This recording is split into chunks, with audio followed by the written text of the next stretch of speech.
Benjamin Boivin, on pourrait facilement penser que la question de la liberté religieuse est une invention de la Renaissance ou des Lumières en réponse aux guerres de religion qui ont ensanglanté l'Europe.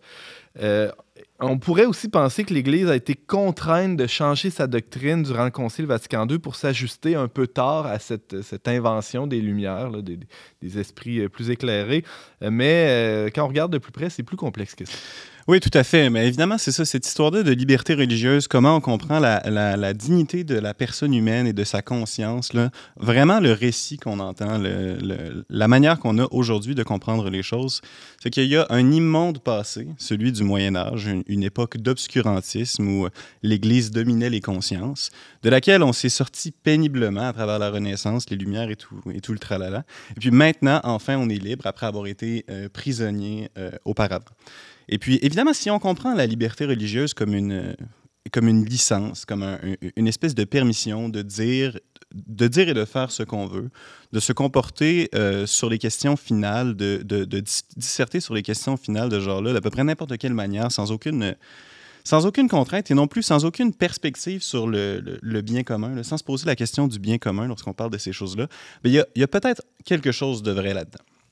Après, c'est intéressant de souligner que la résolution des guerres de religion dont tu parles, initialement, ça a été de dire qu'il appartient aux princes dans chacun des États de décider quelle est la religion que chacun doit pratiquer. Et puis ensuite, comme ça fonctionnait un peu péniblement, ça a été de dire que finalement, la religion ne concerne pas le pouvoir public et puis que ça appartient à chacun dans son âme et dans sa conscience de décider des réponses aux fins dernières. C'est l'invention de l'État libéral qu'on connaît aujourd'hui. Exactement. Et puis là, ça, en fait, là, ça instaure un régime. Hein, dans notre société libérale au Canada et dans d'autres pays en Occident. Es-tu en train de dire que c'est pas neutre, ce que tu viens de nommer là? Exactement.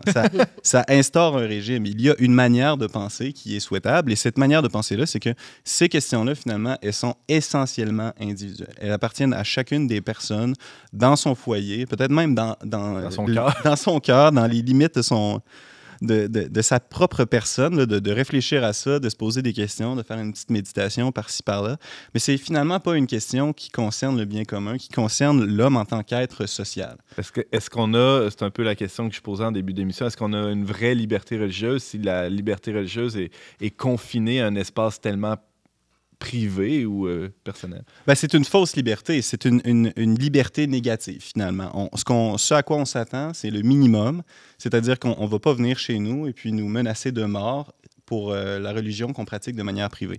Maintenant, c'est une compréhension qui est vraiment très superficielle et, à mon avis, insatisfaisante de la liberté religieuse, là. Dans une certaine mesure, ça, c'est préférable à une persécution, à une domination de la conscience qui est exercée dans certains régimes totalitaires. C'est toujours mieux que rien. Mais vraiment, la religion, la foi, c'est une question qui concerne l'homme et tout l'homme dans toutes les dimensions de son être. Et la vie publique est intéressée par la religion. Et donc, si la société civile dans laquelle on vit rend impossible la discussion sérieuse de ces questions-là, mais aussi rend impossible la réflexion approfondie et l'échange dans l'ensemble de la société sur cette question-là, on n'a pas véritablement un exercice authentique de la liberté religieuse. Vous êtes d'accord avec ça? Oui. Je vous vois d'accord avec ça, bien entendu. Jusque-là, tout va bien? Oui, jusqu'ici, tout va bien. Qu'est-ce que dit l'Église? Il y a des documents qui ont été rédigés là-dessus, puis ça date pas seulement de Vatican II. Non, en fait, l'Église a un discours sur la liberté religieuse, la liberté de conscience qui date depuis les fondements, en fait, depuis sa fondation. Évidemment, la manière que l'Église de parler de la liberté religieuse aujourd'hui est beaucoup informée par le vocabulaire de l'époque, hein, le vocabulaire des droits de l'homme. Ariane citait un peu plus tôt la Déclaration universelle des droits de l'homme. L'Église parle de cette façon-là aujourd'hui parce qu'elle parle à une société qui est différente de celle du monde d'hier, hein, si on veut, du Moyen Âge ou d'une modernité plus ancienne. Mais la question fondamentale, la perspective fondamentale de l'Église sur la liberté religieuse, c'est que finalement, le Seigneur, le Christ, Dieu, le Dieu pour les chrétiens, c'est pas quelqu'un qui veut entrer dans une relation de domination avec nous. Il souhaite entrer dans une relation d'amour libre avec nous. Et pour que cette relation-là puisse être vécue de manière authentique, il faut qu'on soit libre. On ne peut pas être converti sous la contrainte. D'ailleurs, l'Église enseigne ça à travers l'ensemble de son histoire, là. Par exemple, un très célèbre souverain médiéval, Charlemagne, lui, il aurait probablement été canonisé s'il n'y avait pas évangéliser de manière, disons, plutôt musclée une bonne partie de l'Europe en contraignant la conversion, finalement. C'est des conversions forcées. On avait le choix entre mourir et se faire baptiser. Ben, à cause de ça, l'Église, dans sa sagesse, rejette cette action de Charlemagne et ne l'a jamais canonisé. Il y a plusieurs autres exemples qu'on pourrait trouver dans l'histoire, mais l'idée générale, c'est qu'on ne peut pas adhérer à la vérité qu'est le Christ. Hein. Le Christ, c'est la vérité, le chemin à la vie, mais on peut pas adhérer à ça de manière sous la contrainte, sans la liberté. Donc, je peux forcer mes enfants à venir à la messe, mais jusqu'à une certaine mesure, ou jusqu'à un certain âge. Jusqu'à un certain âge. Tu peux les forcer à aller à la messe, tu peux les forcer à participer au rituel. Et cette contrainte-là que tu appliques sur eux dans l'éducation que tu leur donnes est susceptible de leur permettre de développer une compréhension plus libre et intérieure de la religion et de l'enseignement de l'Église. On peut le souhaiter, mais on ne peut pas le forcer. Mais l'Église n'a jamais enseigné que de baptiser par la force, c'est une manière équitable. C'est même contre le droit naturel et le droit divin. En fait. C'est intéressant ce que tu apportes parce que je pense aux premières communautés chrétiennes. Les actes des apôtres, comme elles nous le décrivent, sont un peu dans ce sens-là. Il y avait beaucoup d'entraide également dans les communautés chrétiennes et la société extérieure les voyait comme des athées. En fait, j'ai lu ça il n'y a pas tellement longtemps. C'est vrai. Et j'ai trouvé ça vraiment fascinant. La société romaine de l'époque disait, mais non, mais ils ne croient pas. Ils n'ont pas un dieu, ils n'ont pas un temple. Ils sont à la maison, ils sont dans des... et ils s'entraident. Ben, c'est que ça montre vraiment C'est quoi ça? Des moyens bizarres. Ben, c'est que ça montre vraiment la rupture, en fait, qu'il y a dans la compréhension du religieux que les anciens avaient et que le Christ amène avec l'Église. Là. Voilà. Évidemment, pour les Romains, la liberté religieuse n'avait aucune signification parce que la religion, c'était un phénomène civique qui servait à soudre l'ensemble de la société à travers des rituels et des pratiques religieuses. On ne concevait pas qu'il était nécessaire d'adhérer intérieurement à un ensemble de préceptes, à un ensemble d'enseignements. Il n'y avait pas cette question-là de la conscience, en tout cas pas d'une manière aussi accentuée. Et évidemment, donc, si on refuse de participer au culte, c'est parce qu'on est un parieur, on ne veut pas participer au bien public de manière pleine et entière. Mais après tout, la liberté religieuse telle que la conçoit l'Église, c'est quand même assez différent de ce qu'on entend de manière générale dans un discours plus libéral, qui est justement un discours, disons-le, assez relativiste. Benoît XVI, parlant de l'état général de la conversation sur les questions religieuses dans nos sociétés occidentales, parlait d'un risque de capitulation de la raison, parce que finalement, en retirant le phénomène religieux de la vie publique, on retire à l'intelligence, à la raison humaine, l'objet le plus élevé qui lui appartient. C'est pas rien quand même. Et donc, la liberté religieuse telle que la conçoit l'Église, c'est pas cette liberté négative, essentiellement là, d'être protégé de certaines contraintes. C'est avant tout une liberté pour. Et cette liberté, c'est une liberté religieuse qui est en vue de l'adhésion pleine, entière et libre à l'Église et au Christ. Et donc, évidemment, l'Église catholique protège la liberté religieuse de tous les croyants dans le monde, qu'ils soient des chrétiens de diverses dénominations ou des gens qui pratiquent une autre religion.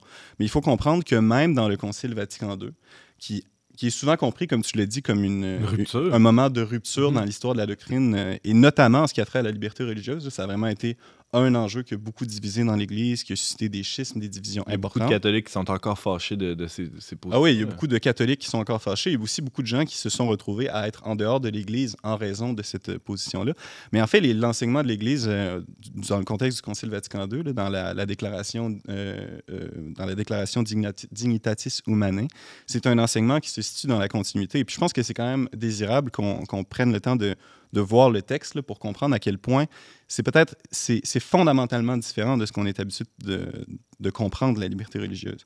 Le Concile affirme, puisque la liberté religieuse que revendique l'homme dans l'accomplissement de son devoir de rendre un culte à Dieu concerne l'exemption de contraintes dans la société civile, elle ne porte aucun préjudice à la doctrine catholique traditionnelle au sujet du devoir moral de l'homme et des sociétés à l'égard de la vraie religion et de l'unique Église du Christ. Et là, ça, c'est pas un texte de Pie IX ou de Grégoire XVI du 19e siècle. Là, on a eu des encycliques assez colorées au 19e siècle sur les questions de la liberté religieuse. Ou le langage du discours moderne. Ouais, mais la liberté religieuse telle que la promeut l'Église, à notre époque, là, elle se comprend dans ce contexte-là. Elle a une finalité. C'est une liberté qui est en vue de la vérité. Parce que, si je reformule, puis je veux être sûr de bien comprendre, parce que nous, chrétiens, nous croyons que le Christ est la vérité, que le Christ est le plein accomplissement de l'homme et de notre bonheur ici et dans la vie éternelle, nous croyons tellement fermement à ça et à cet horizon-là, à cette fin-là, ce but-là, que, et que ça doit tout ça se développer dans une relation libre. On doit promouvoir, défendre la liberté religieuse de tout le monde. Oui, exactement. Ça doit être celle de tout le monde, sinon c'est celle de personne en un certain sens. Et donc, on peut dire que la liberté religieuse, une liberté religieuse bien comprise, est en fait une caractéristique d'un ordre social chrétien. C'est pas la caractéristique d'un ordre social post-chrétien.